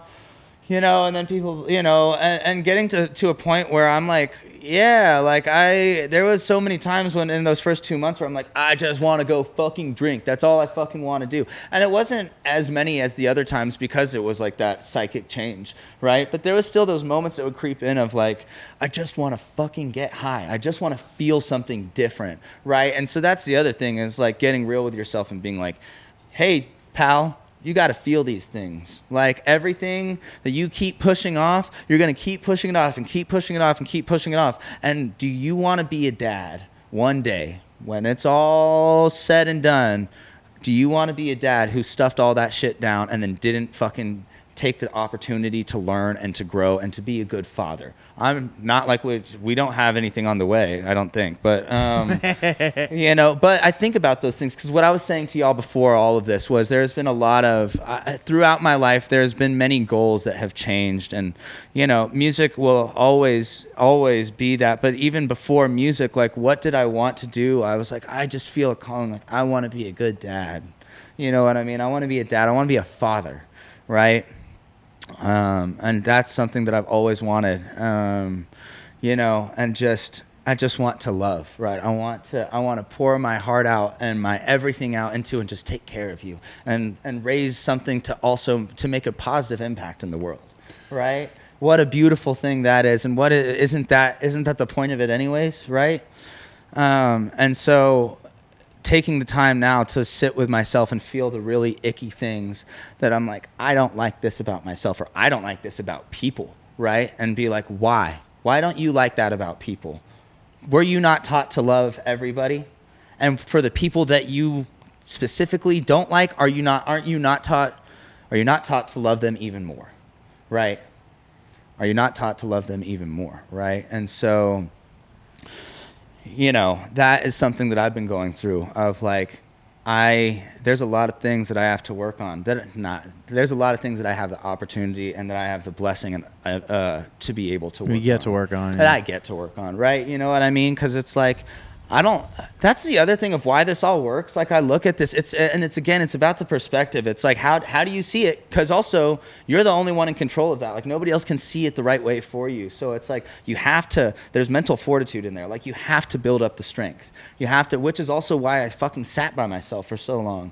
And even if it's just fucking watching TV, right? Like for 3 months, you know, it's like, I'm forcing myself to sit with it, right? And then there's times where it's like, all right, I've watched everything. It's like, yeah, cool. Now you can't distract yourself anymore. Sit with it and grow, right? Because this is always what I've wanted, is to grow and to be something more than I was, especially because I didn't love who I was, right? But the other thing is now, I had a moment the other day. It was a moment after I wrote this song, this new song. This was like last week or 2 weeks ago, and I wrote this song called "Over the Edge," and it's about it's the first song that I ever wrote about my journey with mental health and like talking about cutting and talking about wanting to kill myself, and then also talking kind of about just that first person perspective of what it's like, right?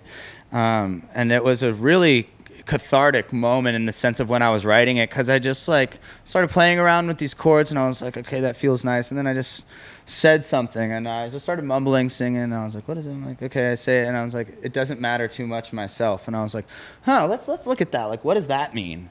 And then it thus bred the entire song. Well, what that means is it doesn't matter too much myself. I don't matter that much. Okay, what am I saying here?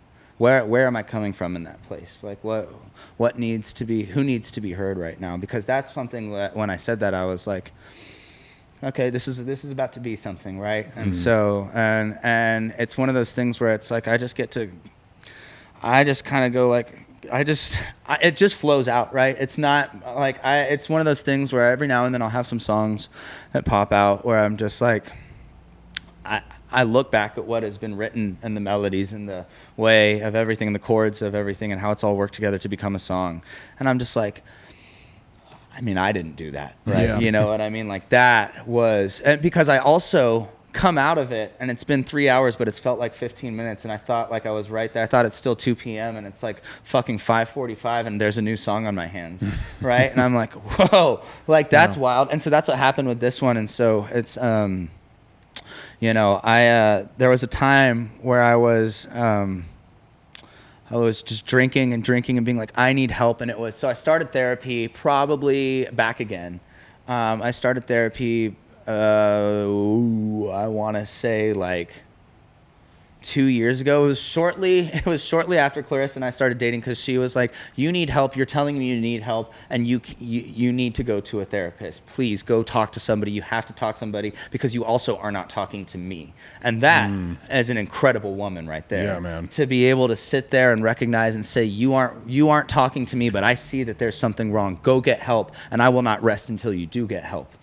No, not set up an appointment to get a therapist. That's great. That's a great first step. Go to that appointment and then get that therapist and go to the next appointment and go to that. Why'd you miss therapy? Not out of a place of I ridicule you, but out of a place I want to know. Oh, I don't know, I'm just not feeling it this week. Well, I think it's a really good thing for you because you've made a lot of progress in your life and I see it every day, right? That is a testament That's of fucking an incredible awesome. That's a guardian angel. That is my guardian angel right there. My beautiful, amazing Clarissa. And so there was a time, though, when I was going through therapy. I'm still in it, and I love my therapist. I know that you probably shouldn't say that, but she's fucking awesome.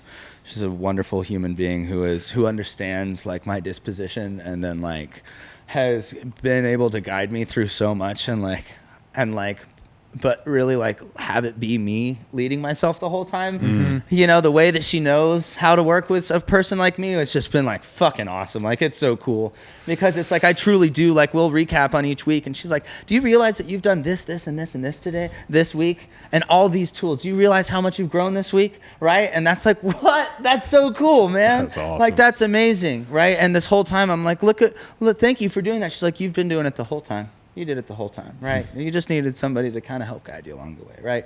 So anyways, though. That's so sick, yeah. So cool. So cool. And that's like really the beautiful thing about, and look, I'll say this. I didn't just like wake up and get the best therapist ever. Like, I've had like 12 different previous therapists and we did not jive. And I was like resistant against all of it. And, you know, so it's, you know, if there's anybody out there listening that's like, well, this isn't just working for me, and I already tried it, and it's like, well, it's not therapy. Yeah, it's the therapist. Yeah, you gotta keep trying, man. If you meet somebody that you're like, I just don't like their personality, stop fucking paying them. Yeah, like, you know, go find somebody that you like. There's no shortage of therapists. There's a lot of them. Everybody wants to help somebody these days, apparently. So, like, you know, and it's So I say, it doesn't matter too much myself. And then I think I need some help, right? And that's what the next words that came out of it for me. And so, and then again, it's not like a conscious thought happened. It just became a song about my mental health journey. And so the next verse is, or the next line is saying, driving past the bedlam and I'm going insane.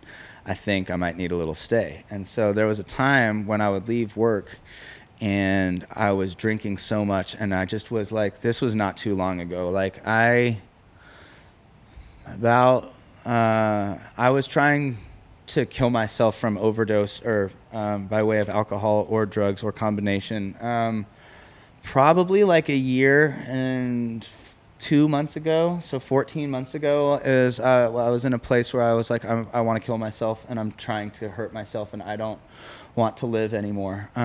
You know, one of my best friends took his own life, and I was just like, what's the fucking point anymore? And I was already there at the point where I was like, what's the point? And then that happened, and I was like, you know, so so there's these times, I just remember I would drive home, and the way at our old house, you know, the way that I would get home from work was, you know, go up Congress or whatever, and then, you know, take a left on like Stastny.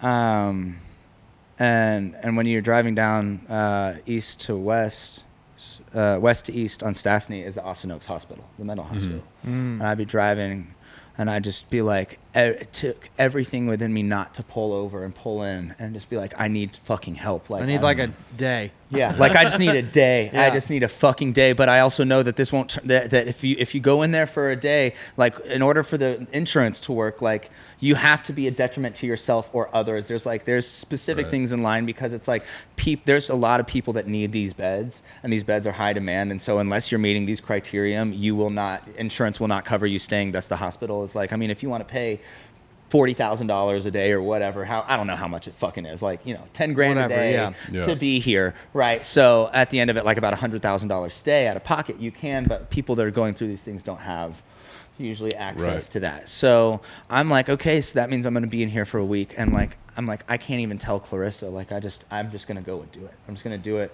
because it's either that or fucking like drive the wrong way on the oncoming ramp into 35, or just keep fucking going down this way and killing myself. But I don't think I want her to have to find my body. You know, that is the reality of where I was at.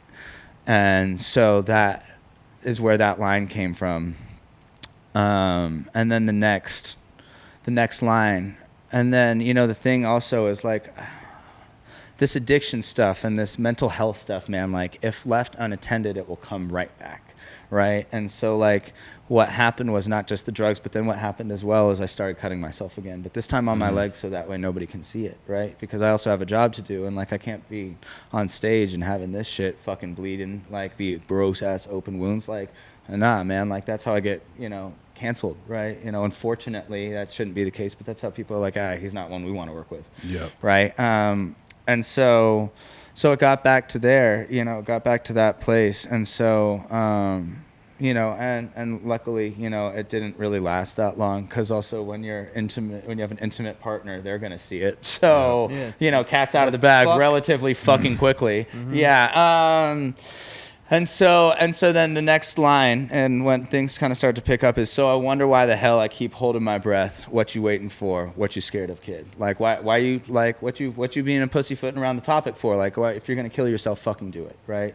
So I crawl a little deeper up under my skin, because you learn to love the way it talks when it's your only friend, talking about a razor and hurting yourself and that stuff, right? And so saying then, so I try.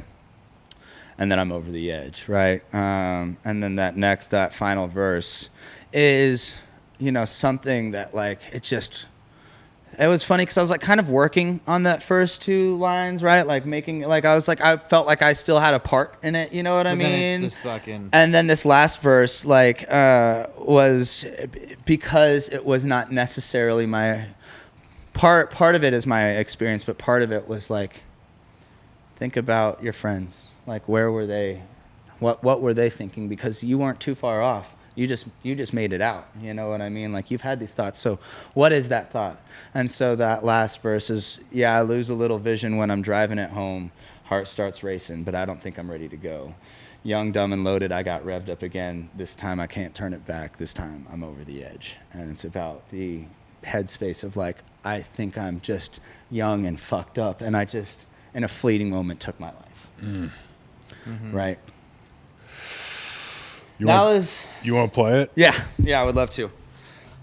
You just caught that social media thing at the worst time. It was like, it was because it was when it was fully propagated. Everybody had Facebook, but the parents didn't quite know. There was no anti-bullying. There was no awareness. So it was just like, it was like the viciousness. Like, kids were so fucking vicious, and then.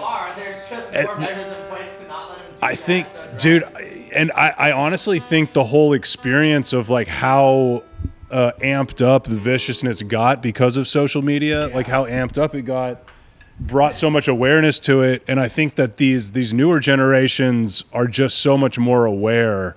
And it's so funny, because you have this culture that's so good, right? I look at that and that's awesome. And then you've also got these kids that are so sensitive that Dude. also can't fucking handle anything. No. So in some sense, I'm like, the bullying did me not the worst. You know, the bullying wasn't the worst. A lot of it was. Some of it, though, I'm like, how do we find a place, a middle ground, where we can talk shit to the kids and, like, have it breed good character? Cool. All right, we good for it?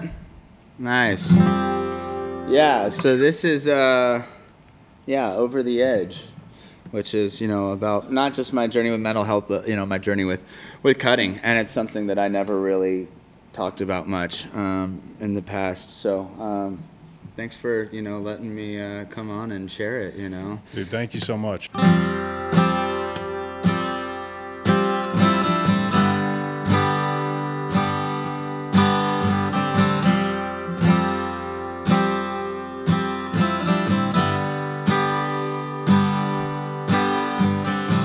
It doesn't matter too much myself, I said.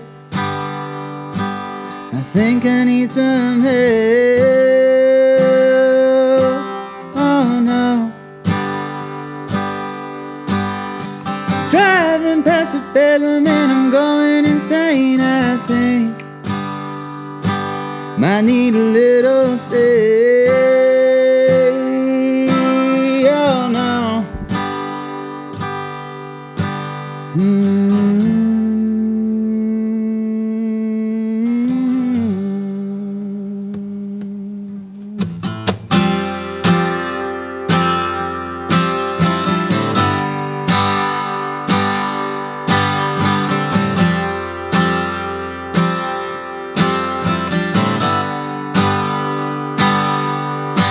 So I wonder why the hell I keep holding my breath. Oh, what you waiting for?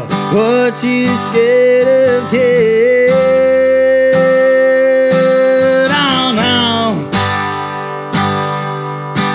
So I crawl a little deeper up under my skin. You learn to love the way it talks when it's your only friend. Oh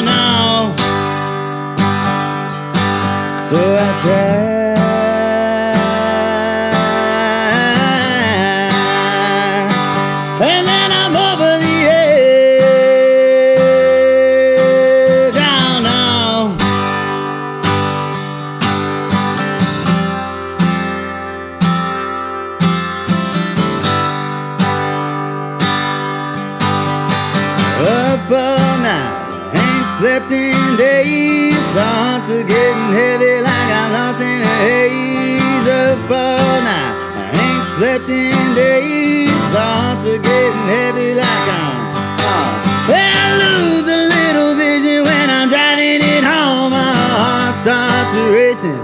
I don't think I'm ready to go. Oh no.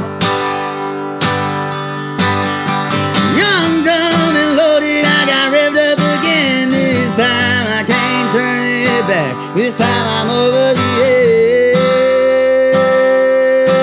Oh no. And now I'm over the edge.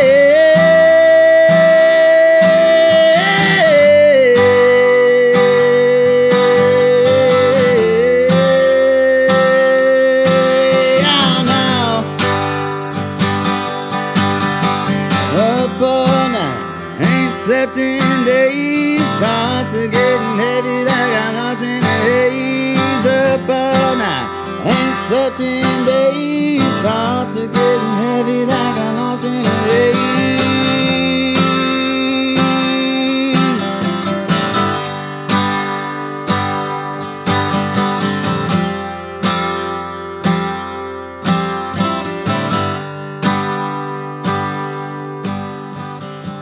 It doesn't matter too much myself, I say.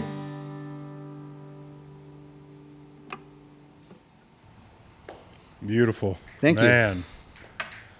Fucking A, dude.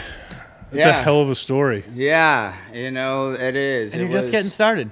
Yeah. Yeah, dude, it's the exactly. beginning. It is the beginning, and what was so wild is like, I was driving, and so this is really kind of like one of the nice conclusions that I was like hoping to come to here, which is, you know, I'm driving back home, and from work this time around, right? Not in a driving back home from work, and not in a place of like, this was like a couple weeks ago, right? Because I just wrote this song, so I'm driving home, and I do what I always do with my new songs, which is I play it, you know, 400 fucking times. One, because if I like it and I know that I have ADHD, I'm gonna listen to it 400 times just because. Like currently, I'm listening to this one song called El Mayor de los Ranas, dude. It's just like this. I have no idea what they're saying. It's all in Spanish, and it's like my fucking vibe. I've listened to it like 200 times in the past 5 days. And so, anyways, I'm listening to it, but then I'm for that reason, right? But I also am listening to it of like okay, what changes what I make, right? Yeah. Yeah. And then also kind of like one of those things of like I'm listening to it almost, I realized there was a few times where I'd listen to it just on the way to work, and I was just like bawling my fucking eyes out. Like just every single day that I was listening to it, like I was just fucking crying because I was just like, I don't know why, but like I know that it's a cathartic thing, but it's just like this is like got me so fucked up, like so drained and so just exhausted. I'm like, what is it? And so on the way home from work, man, I'm just like sitting in traffic. I'm listening to the song for the fourth time, like on that trip, you know, and and it's like a fucking voice memo, you know. I'm just like, so I've got like full crank in my car just so I can hear myself amidst all the trucks around me, you know. And I'm just like, and then I'm also sitting there being like, oh yes, like I'm feeling things, right? Like I like almost become like I really want to feel this because like I, you know, spent so much of my life bottling things up that it's like. You know, not that now is my first time that I'm letting go of things, but it's like something like that, right? I think it's like I didn't allow myself to feel what that was and what that, like, just like how sad that is. Like somebody that they didn't think that their life is worth it anymore, and so they just decided to just cut and cut and cut and hope that one day they just wouldn't wake up. Like that is a hard thing to sit with as ownership of like that is mine of what I did to myself, right? And so just like kind of not really feeling that, and so then being like, okay, I'm feeling this, and like almost forcing myself to feel it because it's like, get it out, Connor, because you can't live in this state forever, right? And I'm like, but it's not just getting out. Like I've cried all the tears I can. I'm like, oh my God, I thought I was like getting sick, but it's like it was just all the sinus congestion has left me because I've cried so much. Like that's great. Also, great byproduct of Fucking crying. If amazing. you have a stuffy nose, get yourself a good cry. It'll So is it fucking like a nuanced like healing process? Yeah, Where it's like and- there's the acknowledging that it occurred, and then there's the slowly moving it from like yeah, from your a head place to Yeah, almost from a place of like, because I'd said ownership, but moving it from a place of ownership almost to a place of experience, right? Of like, that was my experience. I don't have to carry that with me anymore. Like, I don't have to carry all of the shame that was So associated how far with it. into that like So- journey are you? Would you say you're at the point where like you've let go of it and healed from it? Or it's Oh, still, like- no, not at all. You know, I think healing, I don't know what healing necessarily looks like, except for that it's happening in my life currently, and I don't know if it's ever going to end. And that's okay, you know, because the things that happened were so terrible and that a lot of people end up dying over, right? You know, and these things are things that I don't know if I'll ever get over them, and I'm okay with that, you know, because part of what that is that means that I can always come to a place of connection with somebody and be like, don't worry, I know you don't believe that I was there because my life looks fucking wildly, vastly different than yours currently, but I promise you, it was there, if not Yep. worse. If it was there, if not worse, right? And so part of that healing process of what we're talking about, you know, is like, where am I in that? And it's like, I think it's where I am on that day, you know, like there's some days where it's like, I don't want to fucking heal. And there's some days that I kind of just walk around pissed off. And that's not something that I love. And it's not a character trait that I love, but it's something that I'm working on. But if I'm completely honest with myself, not every day is a work day. Yeah. Every day might be a work day if I'm going in the shop, but I'm talking like in terms of like the Yeah. internal shop, man, not every day is a work day. And there's some days that I don't know that I'd say I take a step back, but that there's some days that I halt the growth, right? And just I'm like, I'm going to sit here because I have the power to fucking be pissed off. And I'm hungry and angry. Yeah, and whatever it may be, right? But I'm also now for the first time at a place in my life where, so listening to that song, I'm put play again, and I start to feel something, and I just stop it, and I was like, and I just looked within myself. Dangerous thing in traffic, but looked within myself. Don't do therapy while Yeah. driving. And I just go like, because I was able to dissociate and I made it home safe. That's great. But I look within myself and I go, Connor, this is for you to listen to. And everything, and part of mindfulness is feeling, noticing, and this, I used to hate this shit in mindfulness practices of just notice it with a sense of curiosity. And I'm like, I'm not fucking curious, dude. I'm pissed off at these thoughts and I want them to fucking get out of here. Like, I'm not curious about anything. I just want it gone or whatever, or I want this to happen. And so it's like, really, I've been able to take a stance of just like, I'm not going to be objecting to that stuff. Like, I'm going to take a really honest approach of like, I'm going to give everything a true, real shot, even though it sounds stupid, because it does. It sounds so silly. Just be curious with your thoughts. Like, oh, well, I had a thought that I wanted to fucking run that dude over because of whatever. It's like, that's not very fucking curious. You know what I mean?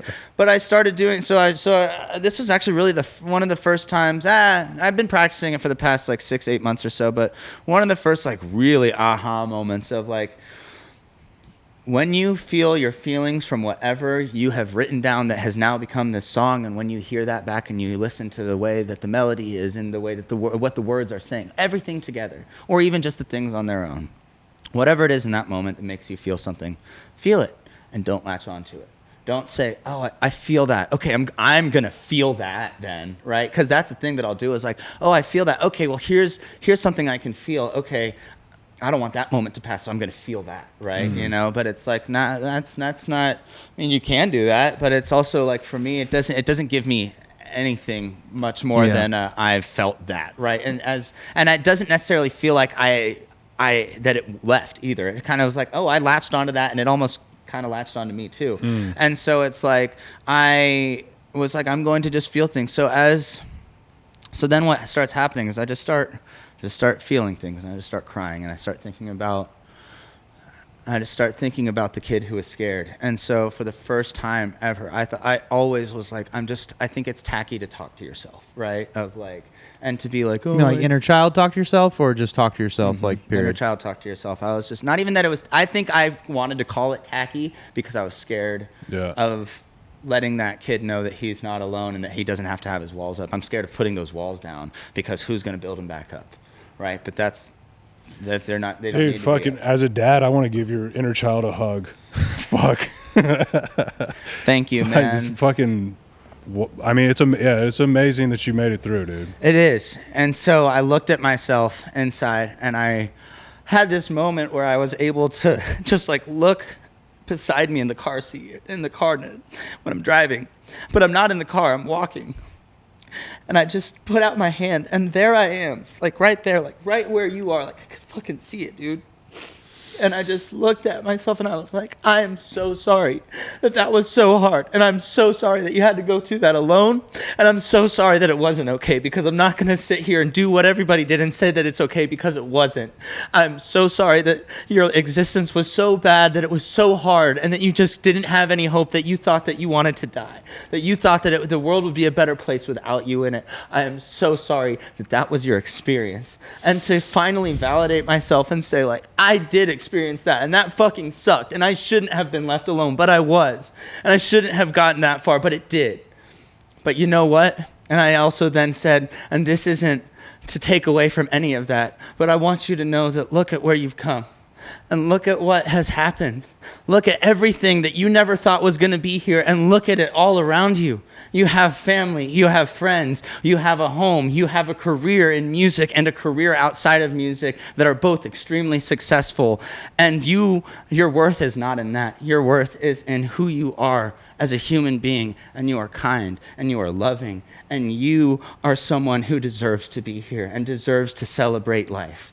And I got to do that and have that moment with myself, and I just said, and I didn't even tell myself that it was okay, because that I knew would take away from his experience, because it wasn't okay. And so I just got to sit there and just like hold myself and hold my hand. And it was like, I didn't even give me a hug. We just walked. And it was like one of those fucking moments that you like see in a movie. Mm-hmm. You know what I mean? And like, we're just like, it felt like in the movie, like fucking 300 in the fields of like Elysium, right? That's what it felt like. It's like, we were just like walking through these tall fields. And I was just like, it was almost a way to like send myself off and be like, you are okay, but you don't have to know that, because you weren't okay and you didn't know that. But I'm here to hold you and to also say, this is the real important part. Just because I am here now does not mean that you're left, because you get to be with me everywhere I go, and all those happy times you didn't get to have, you get to have them now, and we're here together. And you don't have to be stuck in that corner by yourself. You don't have to be stuck in that room and that placement, even within myself, where I put you there because that was so hard, and that's a hard thing for me to feel. Now I say, okay, I'm going to practice on letting you into everything that I do. And that is like where the really fucking awesome stuff happens, you know? And that's really cool. So fucking cool, dude. This was in traffic? This was in traffic on fucking 35, like fucking like 10 days ago, dude. And I had like this extremely like this massive breakthrough moment that I have like always like dreamed of, but was almost too proud to have, because I was like, you have to be strong now, because because not only was I left alone, but also like I was not physically fit. Like, I mean, I was in good health, but like I was a shrimp back then. Yeah. You know what I mean? Like I was a small kid. And so it's like I physically couldn't help myself. You know what I mean? And so it's like, you know what I mean? So there's a part of me that's like, I fucking work out now. I take care of my body, and I'm gonna fucking make sure that nobody fucking touches me again. Nah, if anybody crosses me, I got something fucking coming for them, and I may not look like it, but best know I fucking got it, dude. But you know what? To be able to just be like, no, I take care of my body because I want to take care of my body, and I want to be in shape, and I just want to be in a good physical place, and I want to be healthy. And I don't do that because I need to fucking prove a point. I do that because I like to fucking live healthy, and you know, and that's just nice. You know what I mean? And then there's so much like other things, because there was a lot of time that I spent in the gym being like just angry. pissed off. Yeah. Like, Lifting nah, they're at not people. gonna. Yeah, they're not gonna fucking tell that to me again. They're not gonna say that I got a small chest again. Like, I'm gonna fucking work that out. You know, whatever it is. And it's just like, you know, whatever it is. That real rage that comes from like not a lot of therapy in men's life and Yeah. not a lot of coming to a Just a response to disenfranchisement, right? It's yeah, like, dude, exactly. I mean, you even look at like old Roman culture, you know, and they would just sit. All old cultures would just sit, and the men. There was a tribal thing, even if we're not talking about weird tribes. It was a tribal thing of a community of like these are rituals to becoming a man, and you do these things, and then not only is it these rites of passage, but you are part of the community, and the community is a part of you, right? But we have lost that. Significantly, if not altogether, right? And then what you have now is the emergence of a bunch of fucking men's retreats, you know, that like are with like half licensed professionals that like are just getting you fucking high and stuff, and then you just like run around naked and shit, and they're just like desperate oh, attempts fucking at community. healing. But it's like that's not what community is. Can we please get back to the fucking basics? Get off of the fucking high horse of who's an alpha and who's a fucking whatever, and understand that like we're all fucking people. We're all just people, and everybody is doing the best that they can at any given moment. And that's also another thing that I've adopted and really taken into is like everybody is doing the best that they can at the given moment with their circumstances. So, right. Everybody is doing their best. That's a good way to send it off. yeah. Yeah, it gives you some grace with yourself Yeah. and with other people. Yeah.